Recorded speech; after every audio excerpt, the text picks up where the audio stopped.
that we're able.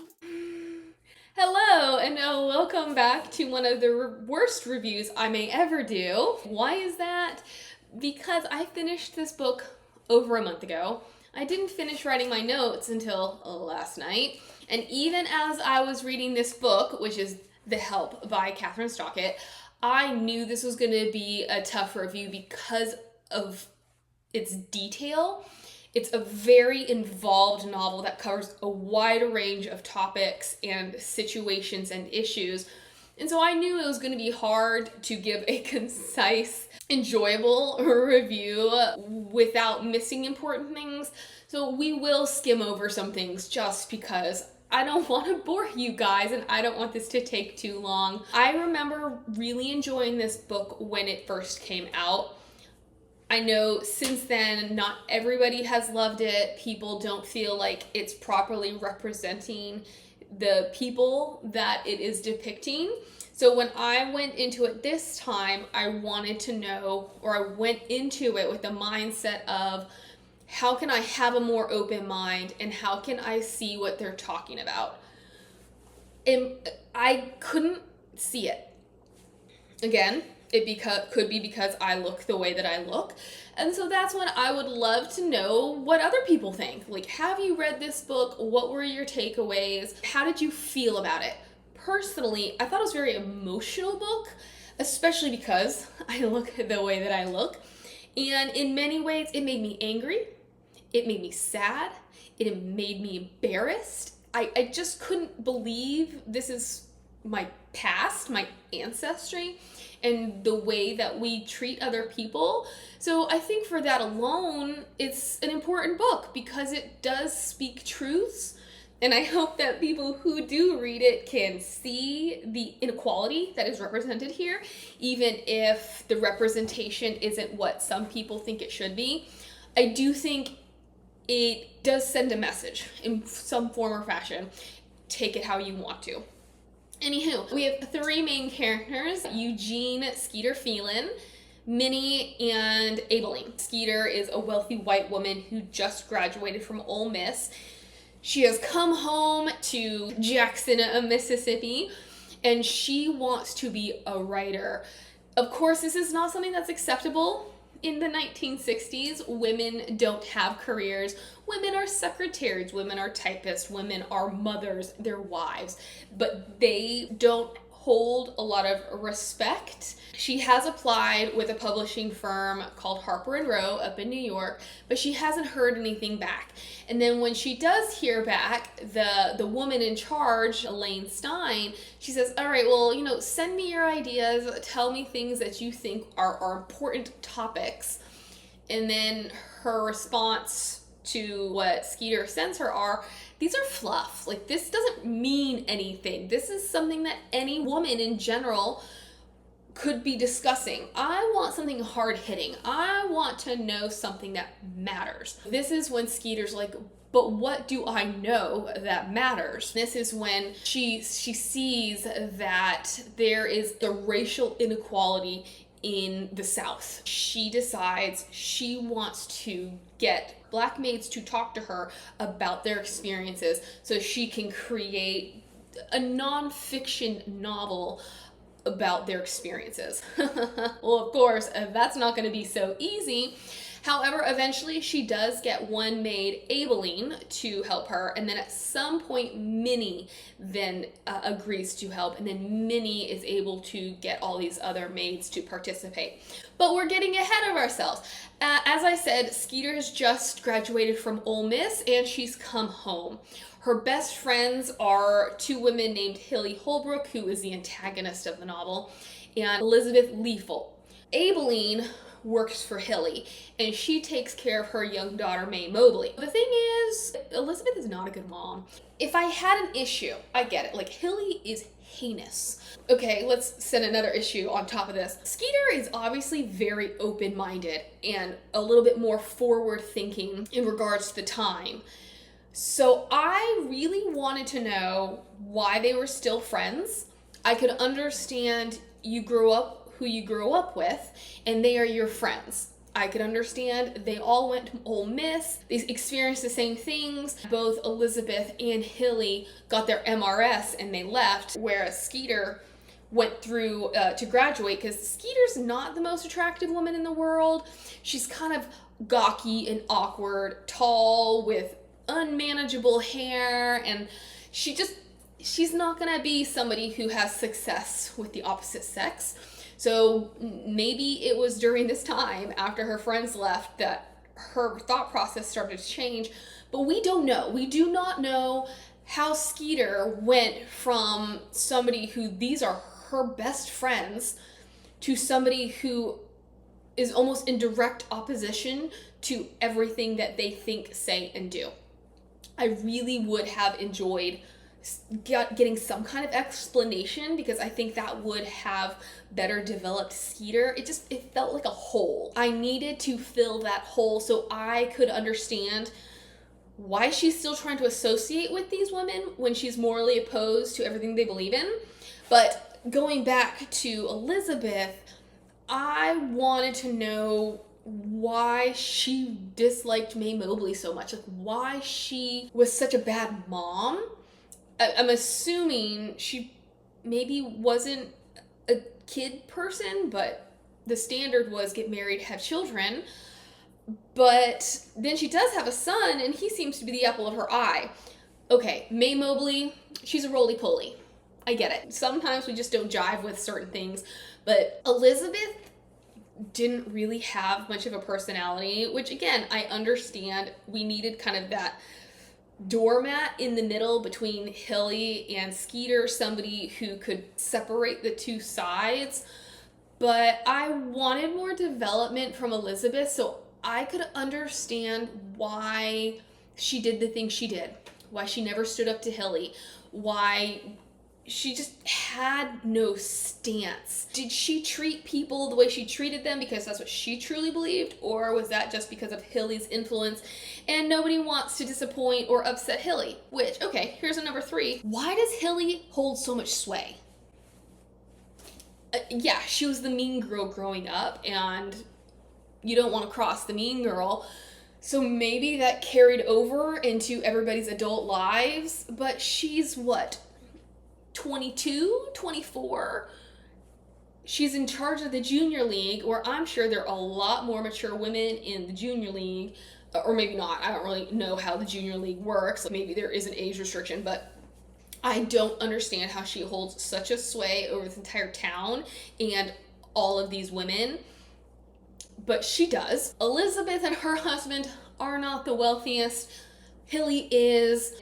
Minny used to take care of Hilly's mother, Mrs. Walters. And at some point, Hilly just decides, you know what, I don't want to have to deal with my mother anymore. I'm going to send her to a home, which leaves Minny in a bind. Because if Hilly can't have Minny, nobody can have Minny. If you know Octavia Spencer, this role was written for Octavia Spencer. So if you know the kind of characters she depicts and her personality and her humor and her sass, you can understand, why Minny has such a problem with her employers, because she says what she thinks and she doesn't let people walk all over her, which as an employee, you should never disrespect your employers, but especially as a black maid.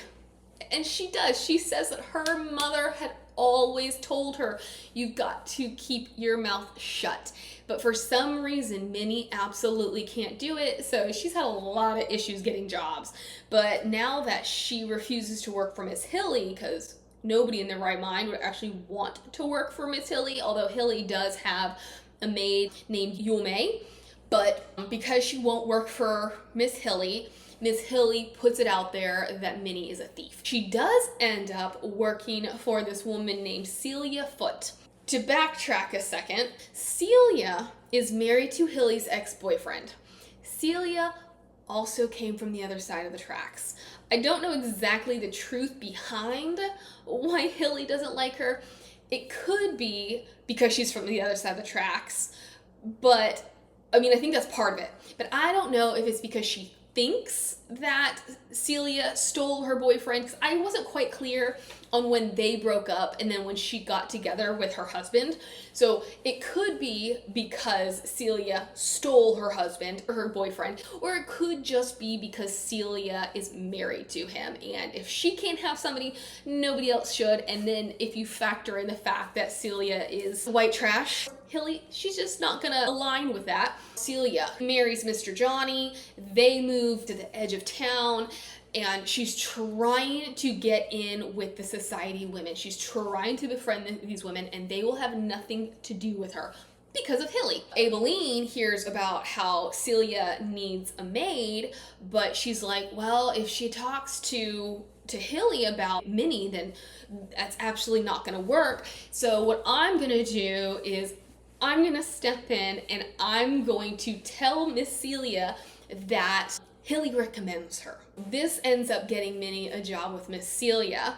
And then the thing about Celia is that she is very inert, and Minny thinks she's the laziest person she's ever met. We do not know why she behaves the way she behaves, but Celia wants a maid because she wants to learn how to be a better wife. She wants to learn how to take care of Johnny. Minny, even though she's mouth of the South, she's also the best cook in Jackson. So she is trying to teach Celia how to cook, and it is an absolute lost cause.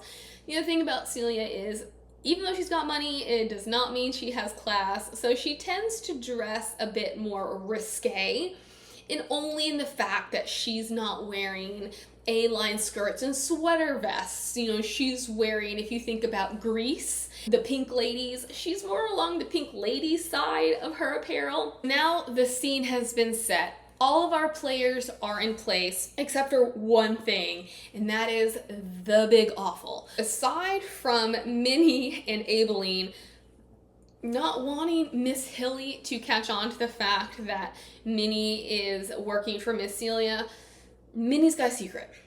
Because before she left, she did something to Hilly that she calls the big awful, and if it ever got out, she would be ruined forever. On the other hand, Celia does not want Johnny to know that she's got a maid. Minny is not comfortable with this, and she gives Celia a deadline, which is Christmas. So there's a lot of intrigue and mystery afoot. But we got Skeeter. Aside from her writing ambitions, Skeeter's family had a maid named Constantine, and Constantine was more of a mother to Skeeter than her own mother. However, when Skeeter comes back from school, she learns that Constantine is gone, but nobody will tell her why. Nobody tells her where she went. I believe the only thing that her mother reveals is that she went to Chicago to be with family. Skeeter is determined to figure out the truth about Constantine because Constantine didn't even leave her a letter, and this is out of character for their relationship. She knows that if Constantine had had a choice, Constantine would have let her know where she was and what happened and the fact that she was leaving. So this is another undercurrent of what Skeeter is trying to figure out. This is something that initially drives her to start talking to Aibileen. The other thing is that she has been directed that if you want to break into the writing industry, you need to have experience. It does not matter all the things that you did in college because you're a woman. It doesn't matter. You've got to have real live work experience. So she starts writing a cleaning column for the local paper. Woman has no idea how to clean. As I said, she had Aibileen. They had servants. There was no need. And her family lives on a cotton plantation. They're that very typical Southern family. She goes to write this column and she has no idea what to do. So she asks Elizabeth if she can enlist Aibileen's help. This is what gets her in the door with Aibileen, but her true motivation in talking to Aibileen is getting information on Constantine, and Aibileen will not talk to her about it. She absolutely shuts it down. Elizabeth, not entirely comfortable with her talking to Aibileen, and this could just be me not understanding the times, but I didn't understand why it was such a big deal. She has a cleaning column. Aibileen can help her. On the surface, it's kosher. Like, I don't see what's so concerning about it. But over a period of time, Elizabeth starts to limit Skeeter's access to Aibileen. But one thing Aibileen does do, and we have three perspectives. We have Skeeter, Aibileen, and Minny. So we do get an instance in which Aibileen reveals a little bit of information, and that is she did not go to Chicago under the pretense that the mother had given. She, in her perspective, tells us she thought it would get Skeeter off her back, that a little bit of information would have been all Skeeter needed, but she regrets telling her because Skeeter does not let up.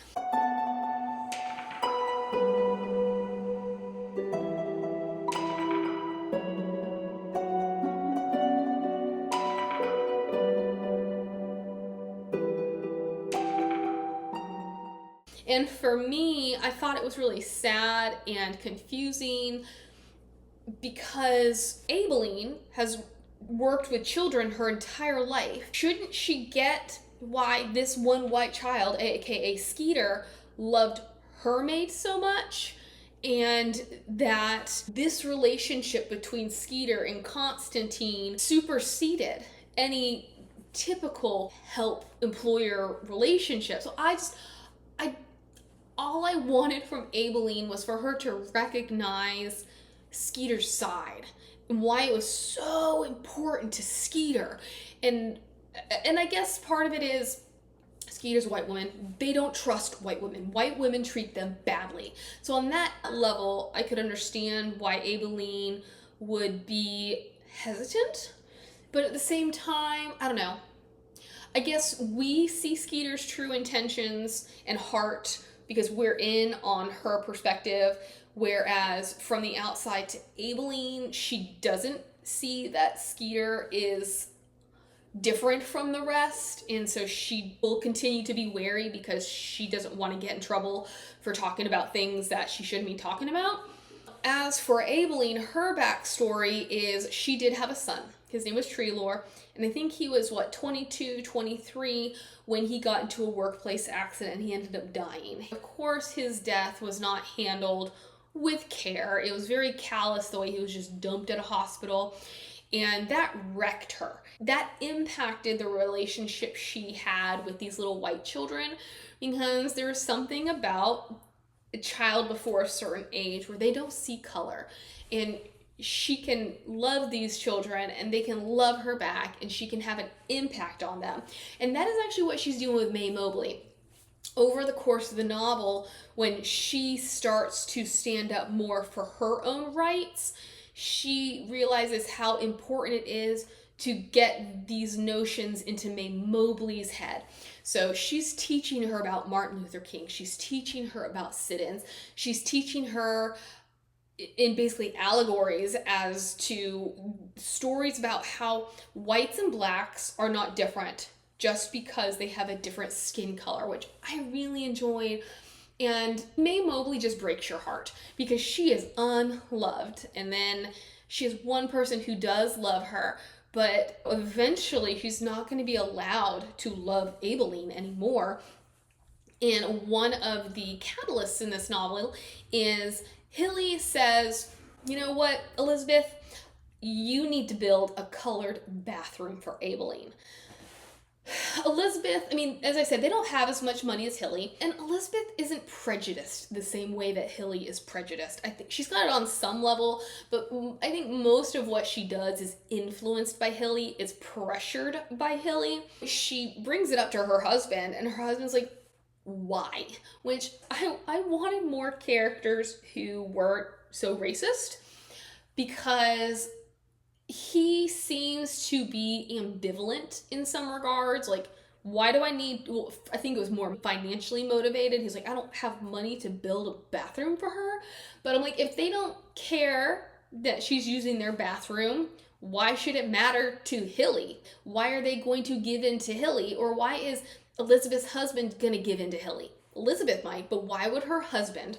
Except we need it for the novel because it's kind of like the key event that really gets the ball rolling. But they end up getting this bathroom built, and Skeeter, she at some point, like when she's trying to get Aibileen to help her with her book, goes, "Doesn't it bother you that you have to have another bathroom?" And it's this plus some other racially motivated events that get Aibileen kicked into gear, where she feels like it's important to share her experiences. These two ladies are getting their stuff done. We also have a little subplot in which Hilly decides that there needs to be some kind of, I forget what exactly it's termed, like a sanitation initiative. And that is basically that no white people should share bathrooms with blacks. And that here are all of the problems that blacks have and that whites do not. And she wants Skeeter to publish this in the newsletter, and Skeeter just can't do it.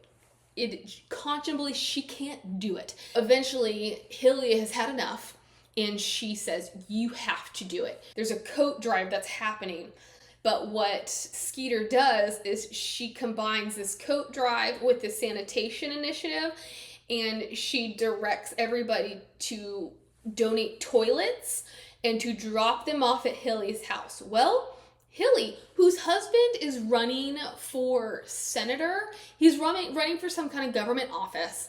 So it's really important that things go well for them. They are out of town. They come home to find all of these toilets in their front yard. Around the same time, Aibileen is potty training May Mobley, and we have this instance in which she's having trouble because generally she has the mothers help train. She says, when you go to the bathroom, bring your child with you. That way they can see what's happening and what they need to do. But Elizabeth refuses because she refuses to have anything to do with her own kid. So then Aibileen says, well, I guess she's going to have to come to my bathroom. And then there's a moment where May Mobley's got to go to the bathroom, and she heads to Aibileen's bathroom, and her mother cannot have it. So that's the one instigating moment for her where she's like, well, I'm going to take part in this because I don't want her to have anything to do with like black germs and things like that. So May Mobley sees all these toilets, and she goes and she, relieves herself in one of them on Hilly's front lawn. And everybody thinks this is hilarious, but Hilly is mortified and she's ticked at Skeeter. And there are other things that she has been a little off-center about regarding Skeeter, but she reveals to Skeeter she's just under a lot of pressure and they're spending a lot of money in order to get her husband's campaign going. I needed more about this friendship. As I said earlier, I needed to know more about these women as to who they were, how they got where they were in terms of their mindsets, and more into why they're still trying to make it work. Because it's really more Skeeter and Hilly, and then Elizabeth is on the outskirts until Hilly decides to ostracize Skeeter, so then she brings Elizabeth into the inner circle. Another subplot that we have is a romantic subplot for Skeeter. As I mentioned, not the most traditionally attractive woman, but Hilly decides to set her up with this guy named Stuart Whitworth, and he is the son of the governor. He had gone to Alabama, but he had been dating this woman named Patricia Vandevender. And Patricia Vandevender had been voted most beautiful 2 years in a row at Ole Miss. And so Skeeter's like, and he's going out with me? I don't understand what's happening here. Their first date, it's a double date with Hilly and her husband. And Stuart's not very nice to her. He makes fun of what she does. He doubts her capabilities of doing anything more. And then he just gets drunk, checking out other women. It's just not a good situation. Skeeter refuses to give him a ride home. She goes to William, the husband, and she's like, you need to take him home. So they really have nothing else to do with each other. And then they run into each other again, and he apologizes, and they start to tentatively date to get to know each other. We don't know why, but something bad happened with Patricia. We don't know what happened, but it has scarred him because they were engaged. And so it had this really negative impact on him and his outlook on dating and women. And this is what he tells Skeeter is that first date shouldn't have happened. I was not ready for it, but both of them understanding Hilly wasn't going to take no for an answer. They do start to connect and they start to date. They're the odd couple because he's super handsome, very charismatic, comes from a super wealthy family, and he's going places.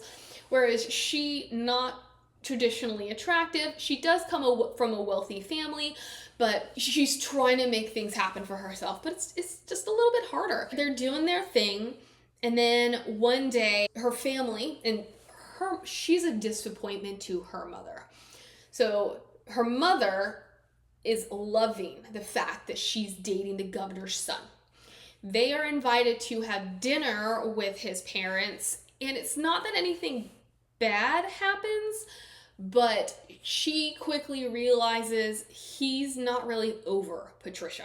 They end up breaking up. We do learn that he and Patricia had broken up because she had slept with a hippie. Honestly, I was thinking he must be black, but I guess a hippie is as bad as being black, and so she then had gone off to California to live with this guy. Skeeter doesn't hear from him for a while. What he had done in the interim was he decided to go visit her. And when he does visit Patricia, he realizes she's not the person that he had fallen in love with, that he doesn't even like her so much. And then this shows a little bit of Stuart's character because he is not very accepting of some other kind of lifestyle. And I understand.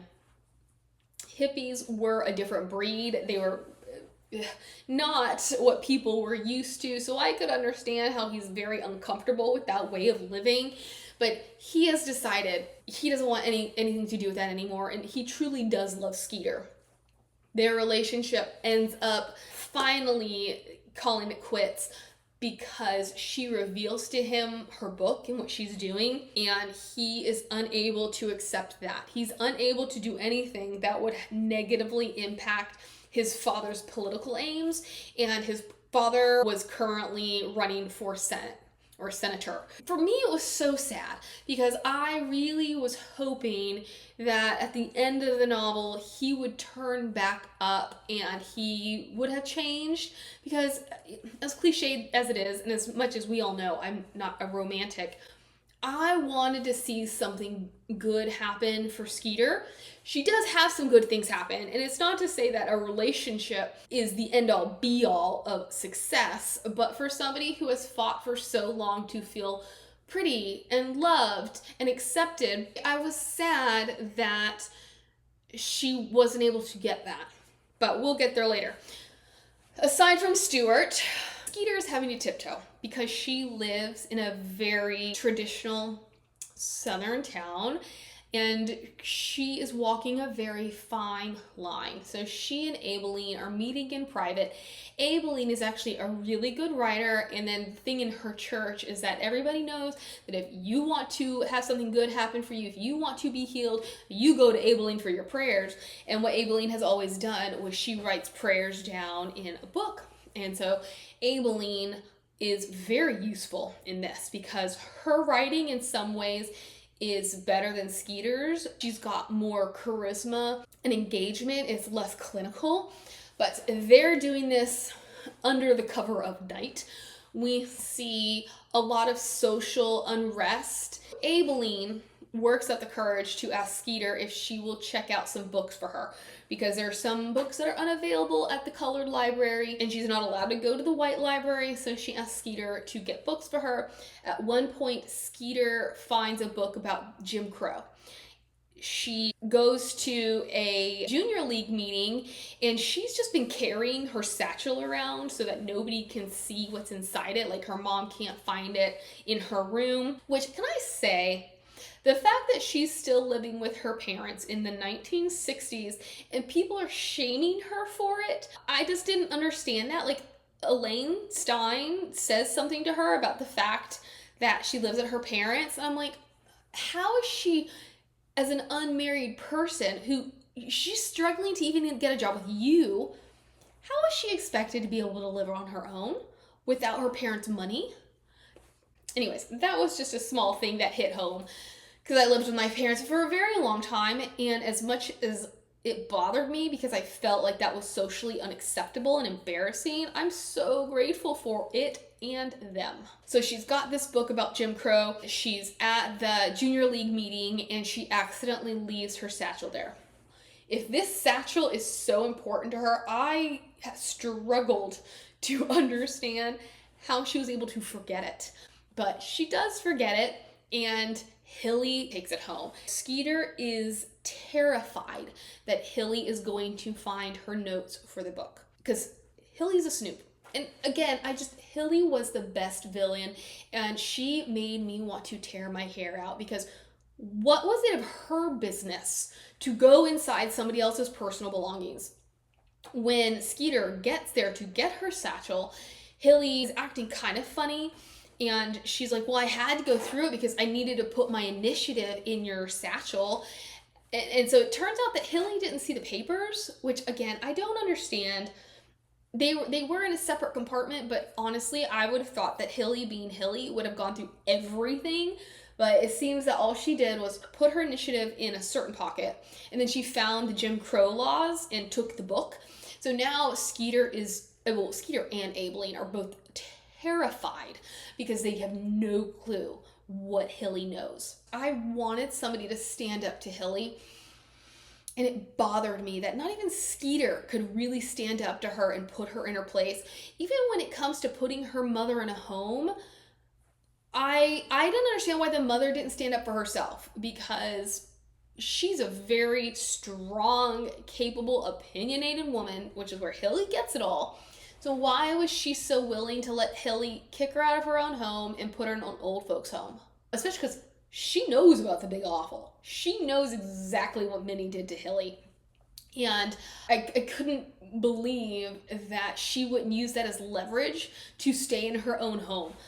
Again, I know she's got to go so that Minny can then go to work for Celia Flett, but there are certain things that I just didn't understand. And again, it could be because I live in a different era. So as Aibileen and Skeeter are on tenterhooks regarding what Hilly does and doesn't know, Minny learns Celia's secret. Why Celia is so inert is because she's having infertility issues. I wanted more about how she and Johnny met. I wanted more about how Johnny actually felt about her, because the implication is they got married because Celia was pregnant, which I guess is not really much of an implication. She was pregnant. I wanted to know, did Johnny marry her because that was what was expected for those certain circumstances, and then he truly fell in love with her? Or he truly fell in love with her, they ended up getting pregnant, and that just moved the wedding up. That would have been helpful for me, because he's the white man. I know this is largely a story about black maids and their white female employers, but the white men hold a great deal of sway. Like, as bad as Hilly is, her husband still has more power than she does. So I thought it would have been interesting to get that dynamic as well. But anyways, they'd gotten pregnant and she lost the baby. I think that's the only one that he knew about. Minny gets to work one day, and I can't remember. So at some point, Johnny does discover her.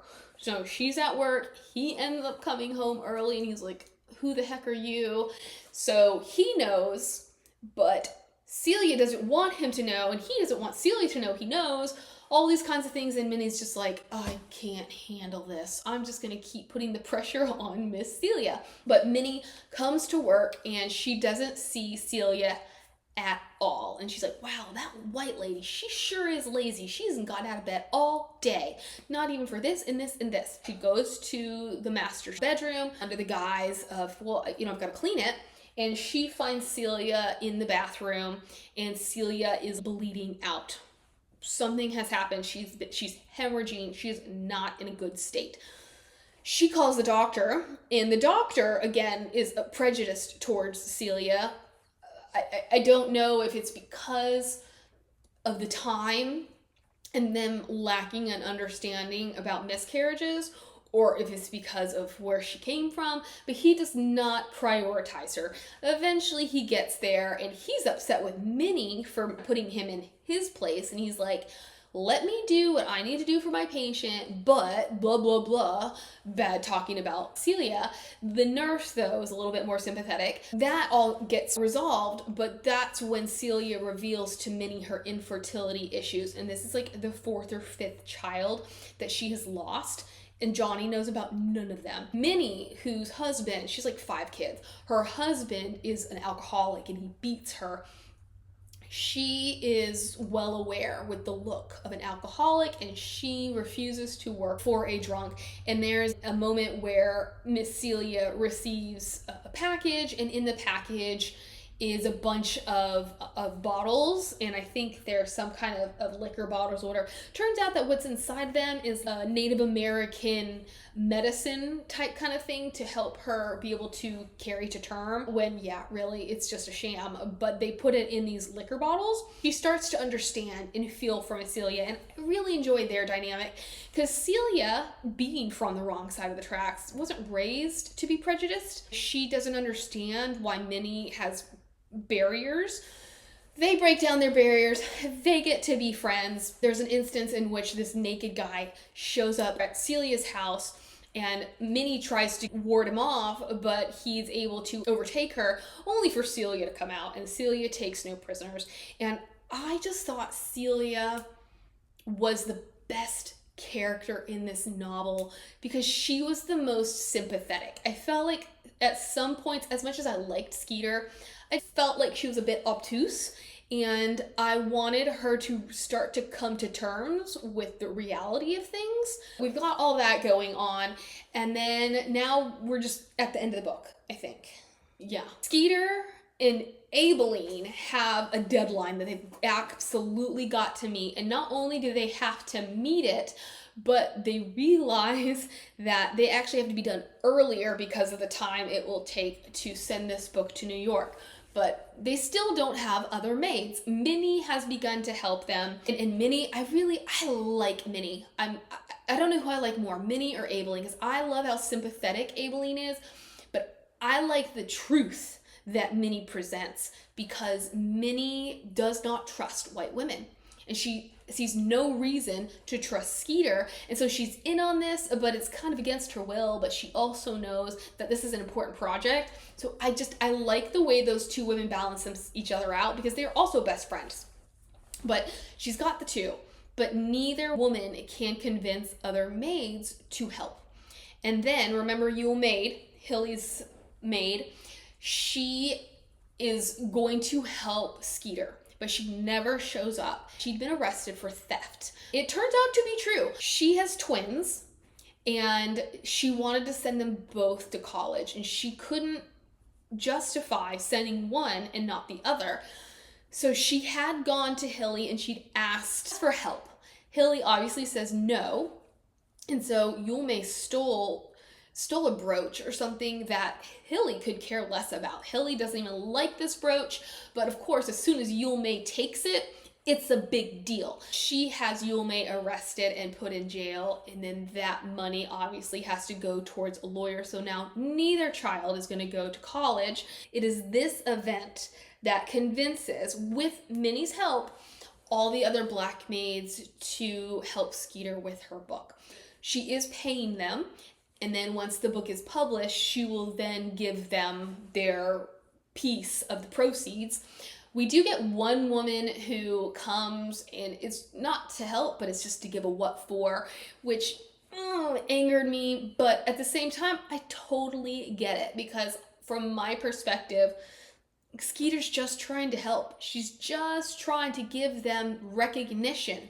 She's wanting people to see the circumstances that black maids have to endure every single day. In that time, there was open-mindedness and understanding, And this one maid, she just wants to give Skeeter the what for, because she just feels like Skeeter's taking advantage of the black woman, this white savior who doesn't really care. She just wants a story. We go through all of that, and Aibileen and Skeeter are busting their tails to try to get this book done. In the midst of all of this is the Junior League's children's fundraiser. Skeeter has been ousted from her position as the editor of the Junior League newsletter, and Hilly has been put in her place. There is one woman who turns when this whole thing happens, because there's like it's like a coup, and the woman turns to Skeeter and it's like, is this actually happening? That's when we do see some women who are more than meets the eye. But I would have liked to have gotten a little bit more of them, and them banding together with Skeeter, so we have this other little faction, people who are supporting Skeeter, essentially. Anyways, the children's fundraiser. Minny is there, obviously, because she is really good at doing what she does. And Celia decides she's going to come too, because these women still will not answer her calls. I forget what happens, but Hilly does give her a phone call and says, oh, well, you know, if you just want to buy a table. And Celia's like, we don't need a table, and we can't really afford a table, but we'll buy these 2 seats at a table. Celia comes dressed not like everybody else, very flashy, very form-fitting, very loud. And she is desperate to get Hilly to talk to her, to get any of these women to talk to her. Hilly does get stuck talking to her a little bit, but what Minny had let Celia know was these women do not like her, and it's because they believe that she stole Celia's boyfriend. So she just wants to set the record straight and let Hilly know she did not steal anybody's boyfriend. But she just gets drunker and drunker and drunker. What I don't understand is Johnny was supposed to go to the hunting property the next morning at like 4 or 5 in the morning. And he had said, okay, that's your last drink, and then we gotta go because I gotta go to bed. Why he let his friends continue to pressure her into drinking until she was obsolete, I don't know. But she does. In the midst of this, there is an auction, silent auction. And one of the items being auctioned is Minnie's chocolate pie. And there is something up with this chocolate pie, and Hilly ends up winning it. She believes that either Minny or Celia did this to her, because they're the only people who might know, because by this time she knows that Minny is working for Celia. She gets so angry at Celia, and Celia, drunk as she was, trying to stop Hilly, ends up ripping her dress and making this big announcement about how she didn't steal Hilly's boyfriend. It wasn't because she'd gotten pregnant, blah, blah, blah, and then vomiting everywhere. So now she's absolutely mortified, and she will not get out of bed. There's all this stuff that's going on, and then it ends up that what Minnie does for Celia and for their family in general, Johnny promises her that she will never not have a job with them. Like, she has a job with them for life, because she has essentially saved Celia's life, because Celia is gonna leave Johnny. She's ashamed of herself. She's embarrassed of everything that happened. This is when we learn about the big awful. What Minnie had done. Hilly's a little on the overweight side, because Hilly, she likes to eat. Right around the time that she was sending her mother off to the home, Minnie made a pie. And Minnie was really angry at Hilly for torpedoing her chances at a job with anybody. She makes this chocolate pie. Hilly eats 2 pieces and is just raving about how this is the best pie that Hilly has ever made.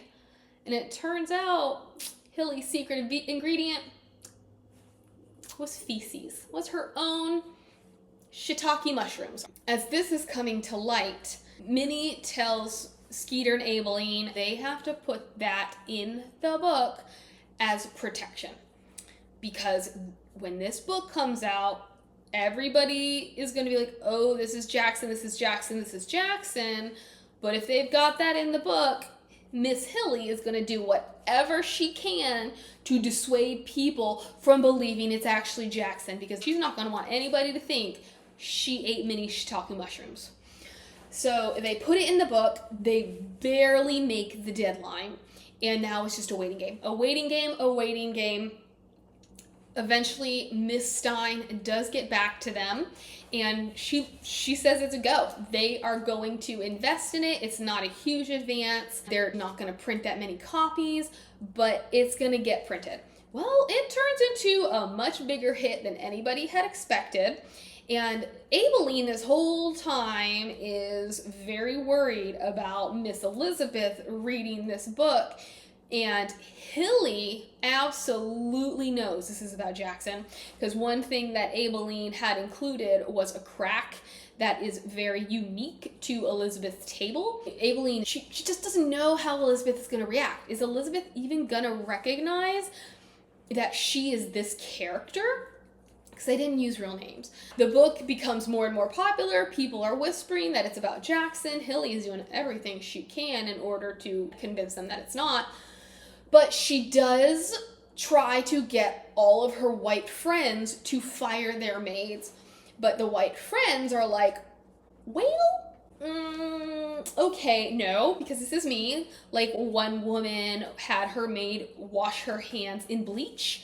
And of course, she's like, well, I had no clue that bleach was so bad for you, blah, blah, blah. So yeah, now they're like, we can't do anything because we don't want anybody to think that we have mistreated anybody.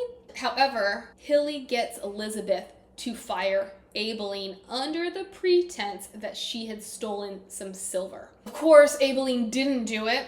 And I don't understand. Elizabeth had no character arc whatsoever. And I wanted a moment where she looked at Hilly, because she knew Aibileen didn't steal anything, because it was Hilly's silver.